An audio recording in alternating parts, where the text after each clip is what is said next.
Hey everybody, good weekend. Here's your market minute for Sunday, the 9th of July.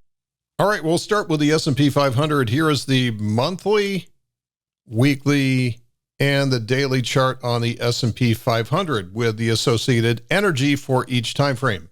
Now, a month ago, we were banging on the table saying, hey, this can't keep going. This can't sustain itself. It has gone into super exhaustion. And guess what? What do we see for the last month? We've seen chop.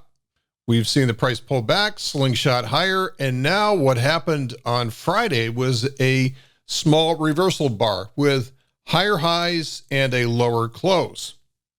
So based on where the weekly chart is, the weekly chart is still trying to dig itself out of exhaustion and set itself up. So range expansion leads to range contraction. And so maybe this range contraction is not quite done yet. Otherwise, this is doing exactly what it should do. So while everybody else is predicting doom and gloom and seeing one red candle and saying, hey, the trend is over, no, this is all just part of how markets move. So it just may not be done with the consolidation or the corrective behavior on the weekly chart yet.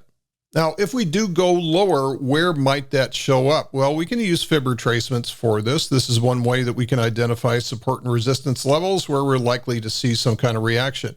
If we go out to the weekly chart, we can see that we have a 23.6 retracement, which lines up perfectly with a 4,300. We also have a 38.2 retracement, which lines up with the 4,200.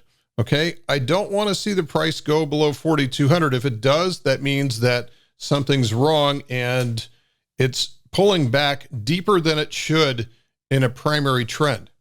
So the most obvious place of support would be 4,300 or just a simple 23.6 retracement, which is not even all that deep. Now, if we go out to the daily chart, and if we look at the latest swing from the daily chart, which really started at the beginning of May, and if we take that from the bottom up to the top, then we can see that the 38.2 retracement lines up perfectly with 4,300. So to me, 4,300 might be the eventual destination for this. I really don't think at this time we're going to see much more downside than 4,300. I think coming down to 4,300 over the next week or two, if it does that, would create a lot more energy in the weekly chart and would basically reset the weekly chart back to ready to trend again. So again, don't make the same mistake as the big Wall Street money managers that all they care about is where they predict the price to be at the end of the year. We don't really care about that. We're looking at this from a month-to-month perspective. And right now what we're looking at is we see a primary uptrend in the weekly chart. However, we're also seeing a trend that needs a little bit of a rest. Coming down to 4,300 would be absolutely appropriate behavior, would reset this chart for the next potential swing to the upside. Now, if that potential swing to the upside doesn't make it, in other words, if we start to see a bounce off of there and it creates a lower high and then undercuts 4,300, then we're seeing a change in polarity at the smaller time frames, and then we've got bigger issues. So maybe something else is happening here, and maybe we are setting up a lower high on the monthly chart. But again, that's not what I'm predicting right now. We're just looking at a 1 month time frame. The weekly chart is still in exhaustion, and we need to see a little bit more corrective behavior before this primary trend can take over again.